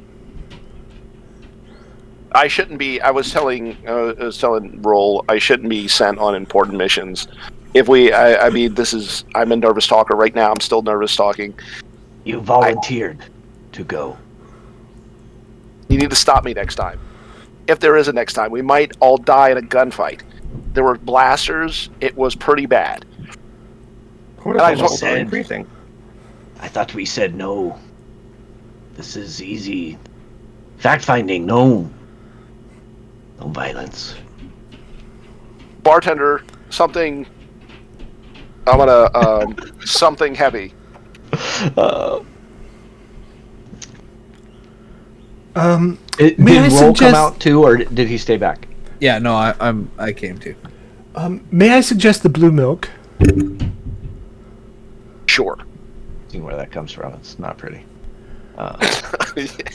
It is rare. You're right, but it does the job. Then I'm all in. Okay. I'll kind of like, as Roll approaches, I'll kind of turn and focus my cilia towards him. What did we come up with? Well, there's a pretty suspicious looking Rhodian and Twi'lek over there, and 2 really, really stupid human female. I think we should wait. I think we should wait for the Rhodian and the Twi'lek to leave the bar and then follow them. See where that leads us. Nobody here has seen him. Are they going to lead us to Karbali? Like, why would we follow them? Well, Oh, go ahead. Well, the girls said, this is in between my drinks, like the girls said that he's normally here and sitting with the Rhodian and Twi'lek. But they said they never seen him or never know who he was. But the girls seemed to think he was, and they were really, they say, two girls say he was really agitated. Actually, the girls gave us a lot more information than the 2 guys did.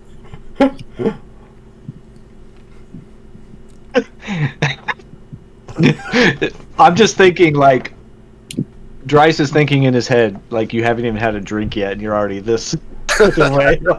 I imagine Kenna to talk just like Michael Pena in Ant-Man. Yes. Then there was this party. Yeah, that's what she gets nervous. Like that's what I'm doing. I'm like really fast. I condone this this character attribute you steal. Like I want you to like last time on Star Wars. I want you to give the narration. It's canon now. You have to do it next session. Okay. Prep Michael Pena, Ant-Man. Actually, prep Kenna. How about that? Okay. Yeah. So as you all are talking, you see Karbali walk in. And he kind of like, he's like, hey, hi. Oh, he points to the 2 ladies over there. You guys. Is he beelining for the back? No, he comes up to the bar. He's like, hey, make niceties. You can't really hear it because it's so loud. He's far enough away that you can't catch all the words he's saying. But then you see the bartender turn around and grab a drink and hand it to him, and he goes and sits. And he actually looks for a place to sit. Can't find a spot. He doesn't go to his friends in the back. And he'll come and sit back down at the bar. How many seats away from me? 5. That is our man, Karbali. Should I talk to him? No.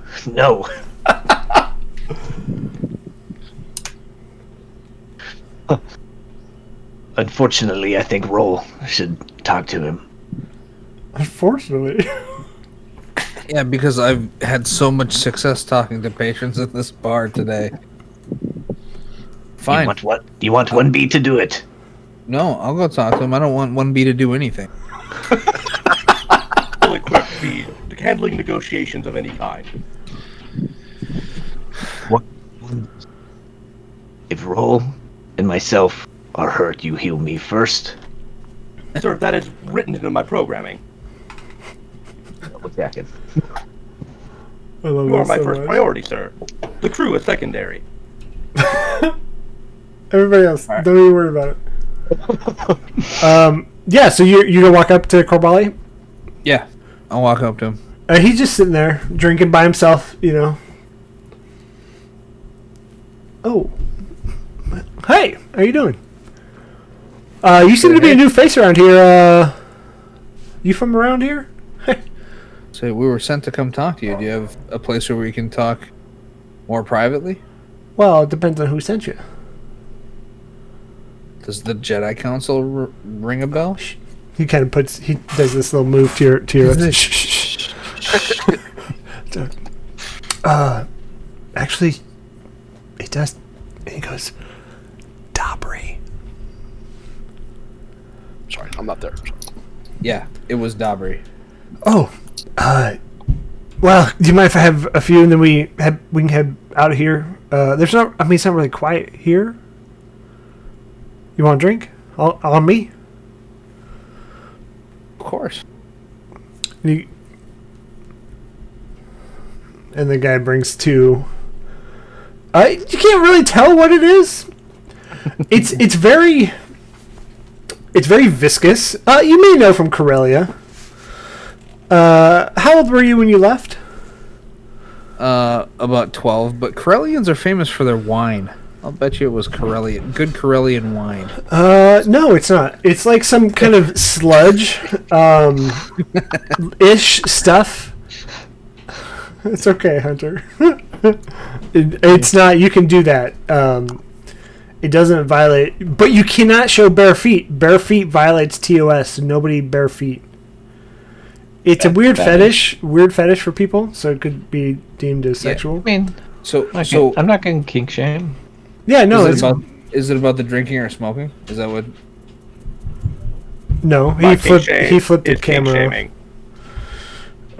Anyway, he's like, so it's like sludge. It's like sludge that you're drinking. He goes, well, I'll knock it back. It's hard. It's like curdled milk feeling as it goes down. Like has like chunks, but you get the feeling that it's strong and it hits the spot. And he's like, that's a local favorite. Don't forget about that. We call that a Corellian cocktail. You only get it here in this bar. Oh, are you ready? Hopefully, it's not just you. No, I have my whole crew here. Whoa, well, I mean, that's that out. And as he leaves, he's like waving to his friends. Like, and yeah, he leaves. You guys exit. Everybody following him? Yep. Yeah. Okay. He has the yellow jacket on, right? He matches the picture that Dabri sent to your data pads. Perfect.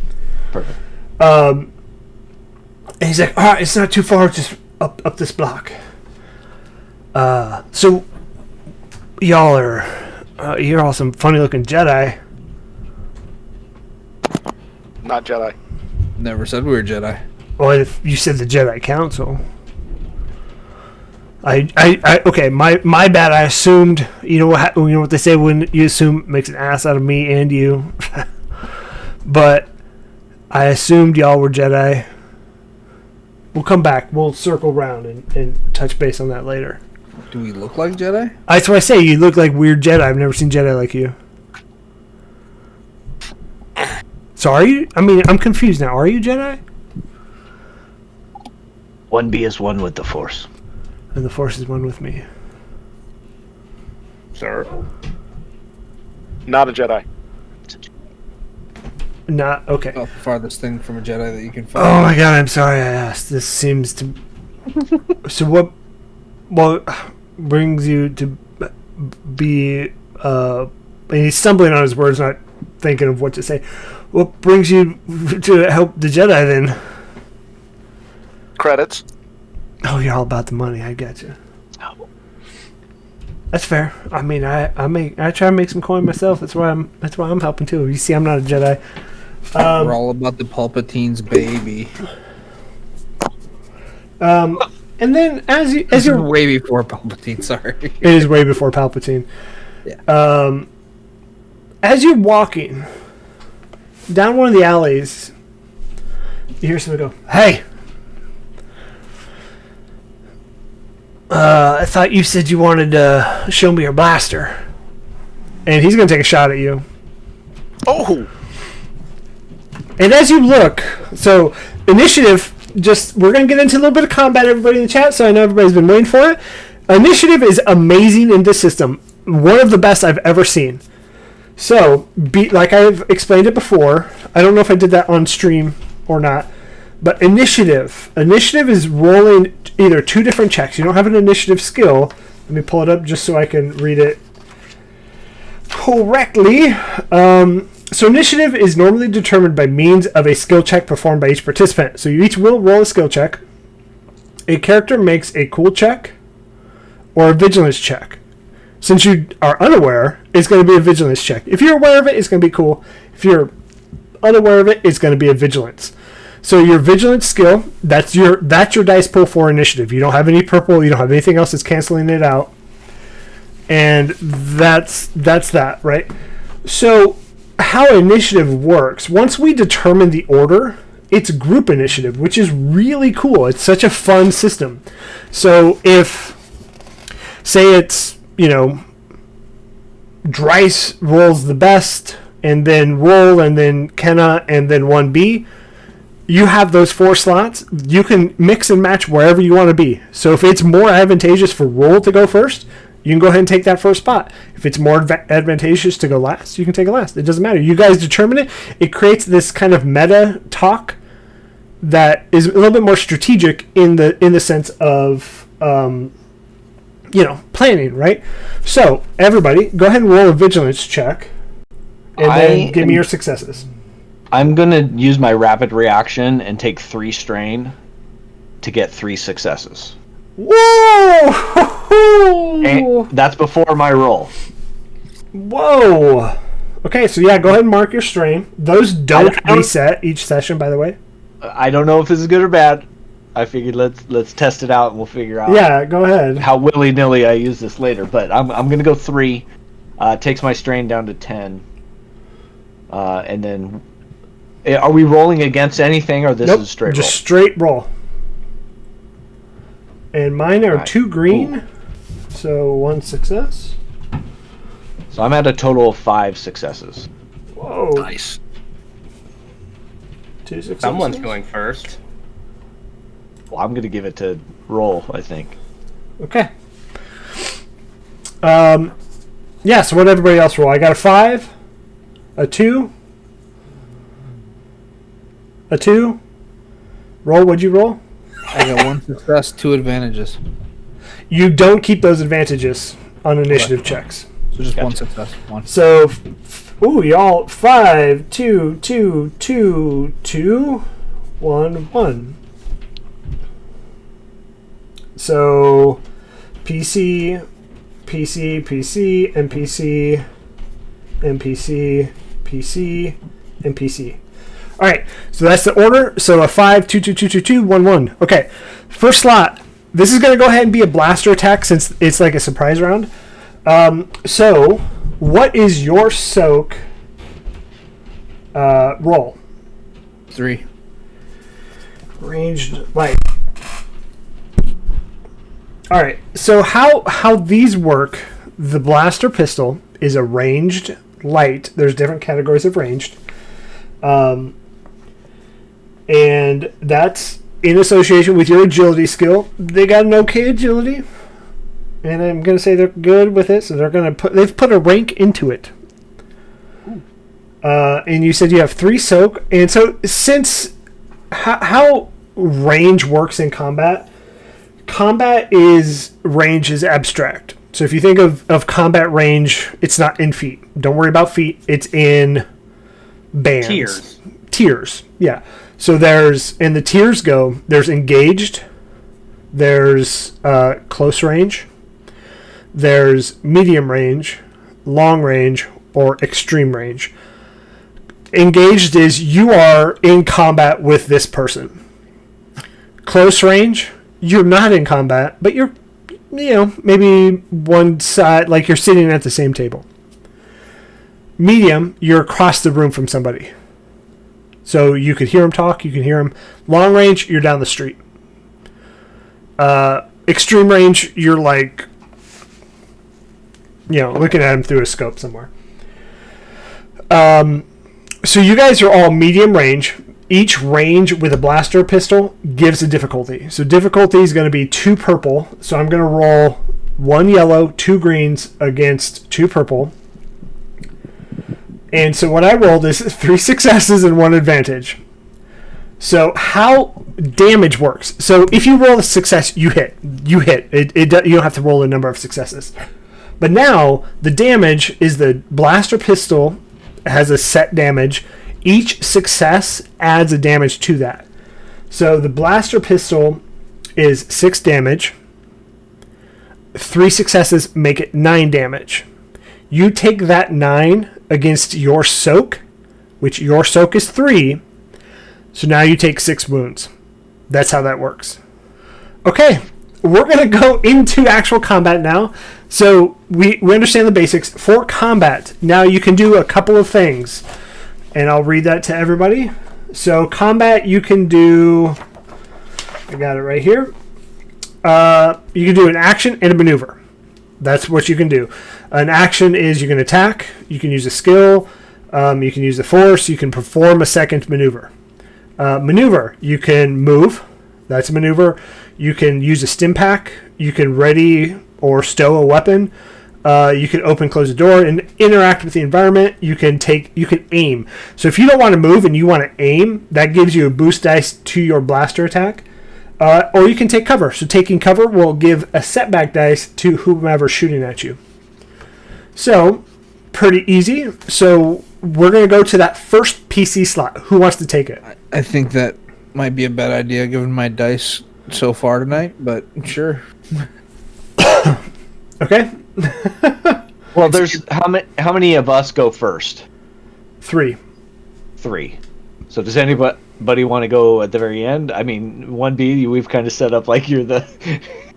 if I am needed last, I will go last at any time you need. So I'd give Roll first if he wants it. If not, I'll jump in there and... Yeah, we'll go ahead and do that. So Roll, you go first. You guys are at medium range, so I'll take second. If you want to move to engaged, so to move from medium to close range is one maneuver. To move from close range to engaged is a second maneuver. And we're at medium? You're at medium, correct. At a medium range. So 2 ranges away. Close. At a medium range. And we have to actually spend an action point to actually ready a weapon, or can we snap off? You would spend a maneuver to ready a weapon. Okay. So you can maneuver ready weapon and then shoot. That would be your maneuver and your action. Yeah, Okay. Think of maneuver as like your bonus action and your move action, one or the other. And if you need to use another maneuver, so you can do 2 maneuvers in any turn, right? So another maneuver, you could use 2 of your advantages to get a second maneuver. So with that said, you can only do 2. So you cannot do an action as a maneuver and then a maneuver and then an advantage. That would be 3 maneuvers. You can't do that. You can do an action as an action. You can do a maneuver, and then you can spend advantage to use a second maneuver. All right, I'll ready my blaster and fire a shot. Okay, yeah, so medium range is going to be 2 purple. So go ahead and use your range light skill as your dice pool. Yep. And then go ahead and add the 2 purple, and then hopefully you get some successes, yeah? 3 advantages and 1 failure. Ouch. But we got advantages, though. You got advantages. We have a lot, so... Maybe use some boost dice. Next time. We have 9. Okay, yeah, that's your turn. Not really much else you can do. We'll go ahead and go to the second PC slot. Who wants to take that? I said I would take that unless Kenna. Kenna wants it. No, I got it. Okay. I'm just double checking my force jump here. Well, you're going straight melee. Well, that's all I have. Take a force leap action, make an enhanced power check. The user may spend light or dark to jump horizontally to any location in short range. So what would that mean? You would go from medium to close range or short range. But it's still using my action. Yeah. Mm-hmm. So there's no way I can get engaged with this person, but I can't. I wouldn't. Well, you're medium range. You could use your maneuver to move to close range, and then you can use your advantage to use your second maneuver to move to engaged. And as you look down there, let's do that. As you look down there are actually 3 people. You see the Brodian, you see the Twi'lek, and then you see another human that hasn't been there before. I'm actually going to turn to Carbali and go, do we run? I'm going to kind of like gauge where he's at. I don't know these people. But if they attack first, I mean, the law in, Corellia is that you can attack back. Stand your ground. Fuck it. Okay, so I'm going to run for the Texas, first... baby! Pew, pew, pew! I'm going to run towards them for the first bit of my Texas in the movement. galaxy. And then I'll use advantage to make the force leap or whatever. I think that just is adding flavor. Like, Okay, so I'm going to spend... How many advantages do I have to spend to be able to 2. get in there and still retain my action? All right, so 2. I'm going to do that. But I'll do kind of like a fantastical force leap. That's not really using the force, but just enough to kind of like get me there in range. And as I'm there, I'm going to take out my combat knife and just try to like get him underneath the jaw. ooh, that's nasty.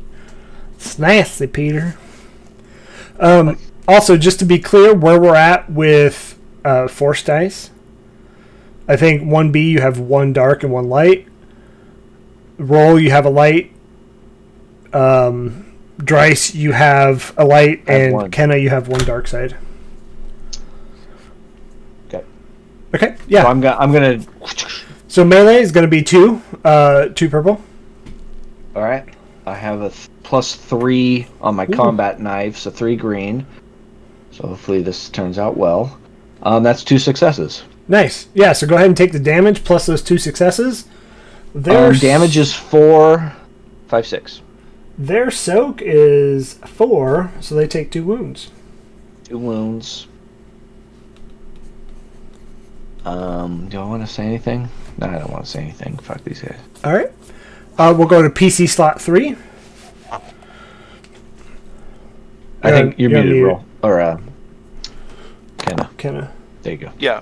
Where what does the alley look like? How close in is it? It's a pretty tight alley. As you think of, like, Corellia, the planet, I keep referring to Coronet as Corellia. Coronet, it's a pretty jam-packed city. It's like this metropolis on top, like all these buildings built together. And as you look down this alley, it's tight and then makes a quick, like, jag to the right as if another building's right there. Okay.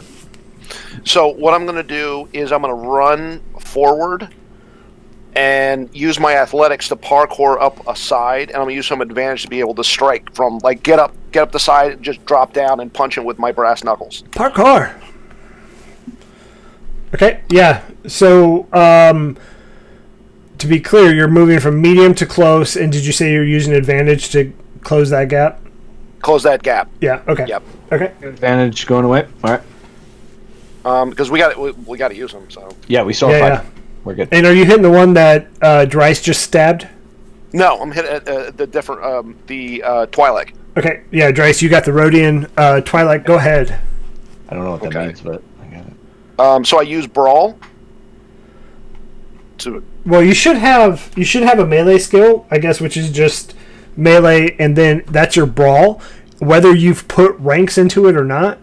I have. That's why I wanted to ask. Okay, yes. So brawl plus whatever rank you put into melee. If you put 1 rank in there, that upgrades 1 of your green to a yellow. Okay. So what's So your brawl? So my brawl is Or brawn. I'm sorry, brawn. My brawn is 3, and then I put a rank into brawl. So I got 1 Yellow, 2 green. 2 green Against 2 purple. Yep. 1 success. 1 success, yeah. So you hit. What's your damage on the brass knuckles? It's my damage is 3 plus 1. It says damage modifier plus 1. Okay, plus the 1 success, so that's 5. Right? Yeah. 5. Okay, so 5 against their 3 soak. They're taking 2 damage. Nice. So I just go pop. Love it. Almost like this Ong Bak move that you've done. Okay, so that's PC slot 3. We're gonna go to the 2 NPCs as it's their turn. So the human's gonna go, are these the guys? And the Rhodian's gonna go, yeah, shoot them. So they're One's going to take a blaster pistol to Dryce, which... That's the one I'm engaged with, right? No, the human is a little bit... Oh, okay. You're engaged with gotcha. the Rhodian. Right.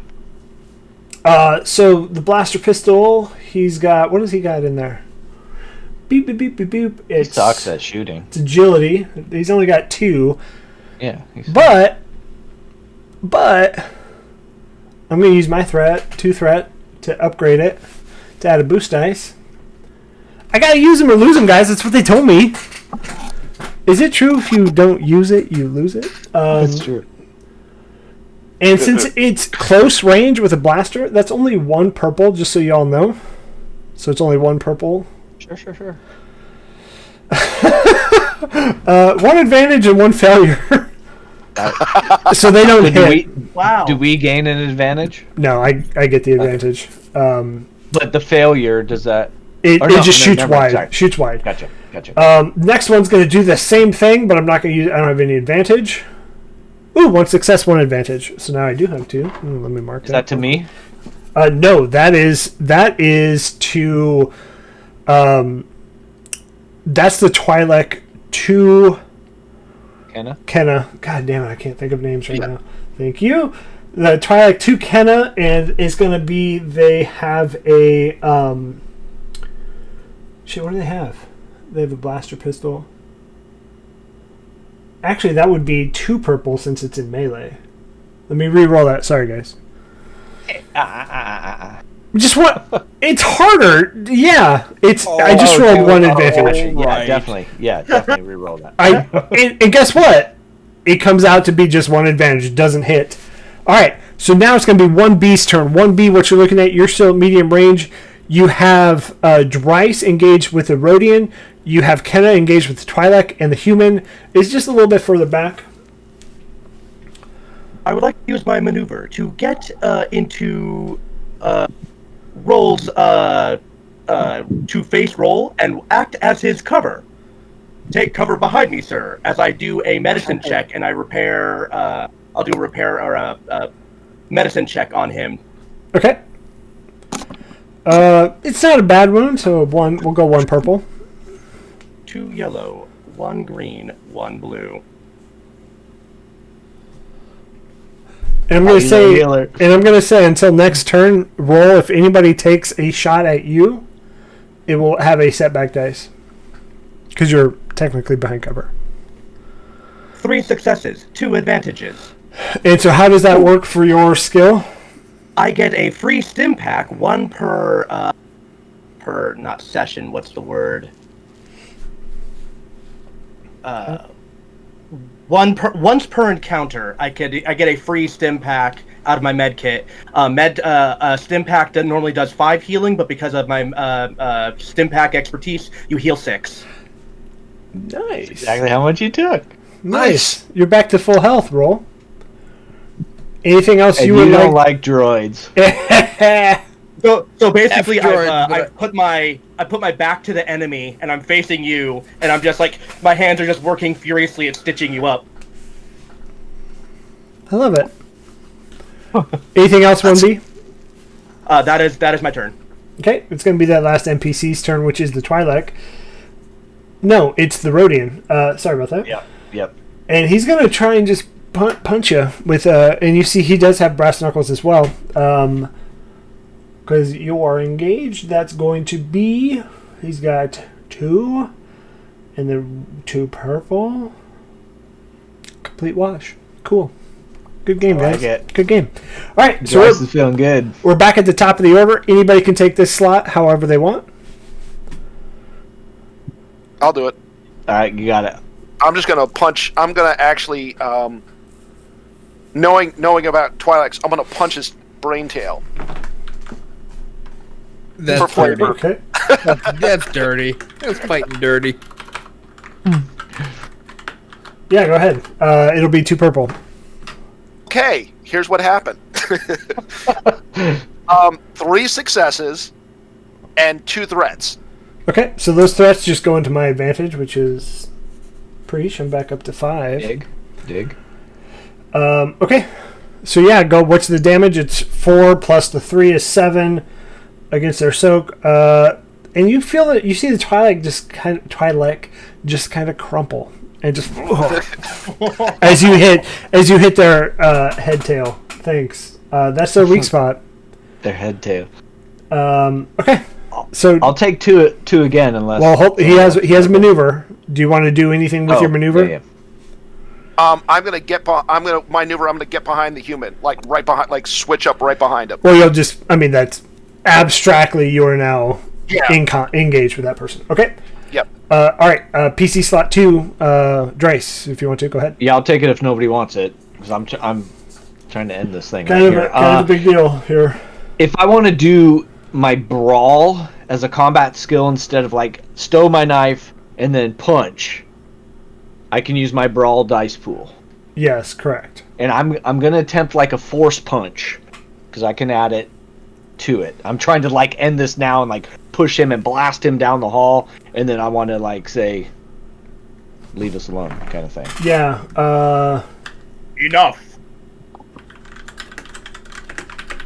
Go ahead. It'll be 2 purple. So I get a yellow, 2 greens, and then I add a force dice. Yeah. And each light side counts as a success. Okay. Ooh. Come on, baby. So 2 greens, a yellow, and a light, and 2 purples, right? Yeah, correct. Okay. Ooh. 2 successes, 1 threat, 1 dark side. Well, I'm trying to figure out. It says Is the final. unarmed combat. I want to see how much damage that does right at the front. Yeah, I don't have a damage calculator for that. It's not in my weapon. I have it. I just got to figure out where. What does the brass knuckles do? And 3 plus 1. 3 plus minus. Okay, so it's whatever your brawl or whatever your brawn is your fist damage. Okay, Well, my where'd you brawn find is that? 3. Well, Yeah. I went to the old character sheets from our first game Oh, and found pawn, and I just straight up have fists, and it says my damage is 4, and that was my brawn score. Okay, fists. You And, deal 2 force damage. plus 1 per right. success. Love it. I'll have to add it to my character sheet next time because I think I'll use this a lot since it's kind of a force and I have a yellow in it. Yeah. So 3 plus 2 successes. Minus 3 soak is 2 damage. And I'm also trying to push him forcefully. I gained it was a dark side. Ooh, not dead, but you push him. You push him out of range. And I'm gonna say, end this. Or that's not how Dry speaks. End this. We will walk away. And that's I will use my maneuver to stand there. Okay, cool. All tough guy like. All right, PC slot 3. Roll or 1B. I'll go, unless you want to go. Go for it. So Use me as cover. you have the Twi'lek down, the Rodian almost dead, the human untouched. And I'll push 1B out of the way and be like, "Get out of my way!" That's your maneuver. That's my maneuver. And then I'll fire again as my action. Okay, yeah. So two purple. Against your ranged light? And I'll use advantages. Yeah, you can if you want to add a boost die. Yeah, we have 5 still? No. No, we were at 7, so now we're back down to 5. Okay, 5. You got it. And you're attacking the Rodian or the human. Okay. I'll use 4 advantage to use 2 boost die. You can only do it once. Oh. I will use 2 advantage. 2 advantage to use 1 boost die. That is correct. Now we roll. Oh my god, Oh, dude. Farley. One advantage. Wow, you are bad at this game. Get good, scrub. Dude, you jinxed me with that stupid Gungan meme. That's what it is. That's what it is. I can't do anything because you did It's so real. Well, you know what? You know what? You did do the Misa type. Yeah, that's you. You owned the meme. You completed it. All right, so For those of you at home, it was a meme of how you view your character, and it's like, all Mandalorian style, and then it's like how the dice make your character. Jar Jar. Yeah, so the other NPC's turn. This is kind of cool, by the way, because one fell. Since it's group combat, I can just kind of have them pick the two top ones. I think I'll have to double check that rule, but I'm going to do it now anyways. So now he's not engaged with you anymore. He's going to pull out his blaster and try and shoot you. So that drops the difficulty down, which is kind of nice. And I'm going to go ahead and use a boost dice. Feel like I should. I got him. So I used the boost dice, and I just literally got 2 advantages. So I am back at 5. And then the other one's going to do the same thing, but this time at Kenna. So that's 1 success and 1 advantage. So that's 6 advantages for me, or 4 total now. And blasters do 6 damage plus the 1 success, 7 damage minus your soak. That's how much damage you take. 4. So 3 damage. Yeah. Okay. We gotta not do that. Okay. So yeah, 3 damage. Yeah. All right, 1B, you're up.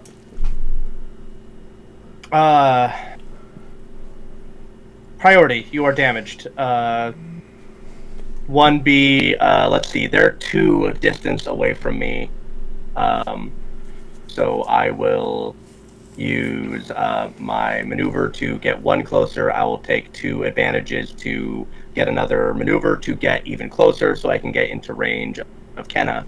And then I will use a... can I do just straight medicine check without having to use a stim pack? I can't remember. Oh, let's double check that. Okay, so each hit on a medicine check normally heals a single wound up to a maximum number of wounds targeted to the current suffering. Beyond that, hits have no mechanical effect, but may represent particularly competent medical aid. A triumph generated during a medicine check may be spent to eliminate 1 strain from the target.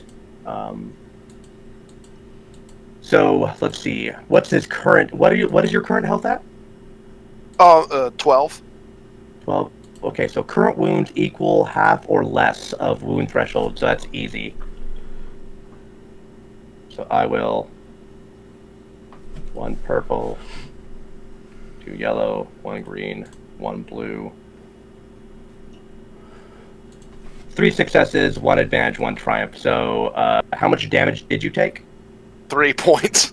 You are now healed. Do you have a med pack? I do have a med pack. Okay. So, medicine routine first aid, including the use of med packs, depending on characters' abilities. In medicine, med packs are mercifully simple to use, but the difficulty may be complicated. So let's read the difficulty of med packs. Medicine check difficulty. Current wounds equal to half or less of wound threshold. So what is your entire wound threshold, Kenna? It's 15. Okay, so you are equal to half or less. So if you're 7 or greater total wounds that you're at, or less wounds, I guess. 7 or less, it's 1. Yeah. So it would be just 1 difficulty. Yep, that's what I rolled. Perfect. Okay.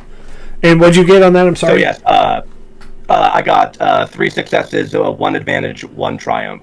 And so basically, you just see me like Terminator run over to you, and just like from a little compartment up my arm, this little syringe kind of pops out, and I just stick you and give you some numbing agent for the wound. So yeah, just so everybody listening at home, each success heals a single wound up to the maximum number of wounds. Each advantage heals a strain, which is kind of cool, from the target. So you would not add that to the advantage pool. Each triumph will heal a critical injury. So we'll get to those if you ever have one. Cool. Okay. Yeah, you're now healed up to whatever he just did. Wow. I wasn't listening. Again, I asked you twice. That is the end of my turn. right, we're back to the top of the order. You have the Rodian, who is severely injured, and then you have the human that is untouched. And the Twi'lek is still down. Yeah, they're dead. Dead? They're dead? Well, DED. they're unconsciously dead. Yeah. Capacitated. When you unblock their face, they don't really come back from that. Just so you know. So PC I'll slot take one. the first again if nobody wants it. I'm gonna use my maneuver to re-engage with the Rodian. Yep. And like ready my fist. He shot at you, by the way, after you asked him to stop. Then yeah, I'm just gonna punch. Not a force punch this time. It's just gonna be just a regular, brawl monk punch. What are you, a monk? What? So that's a yellow and 2 greens. Is it 2 purples? Yeah. Since I'm engaged with him now. Yep. Roll that dice. 2 advantages, 2 failures. Yeah, he's not dead. I didn't think this combat would take this long. All right, PC slot 2. Go ahead. All right. I'm going to slip underneath 1B and rack this human in the nards. Whoa. Taking him to Menards, huh? Yep. That's what we call that up here. So same thing. 2 purple. Yep.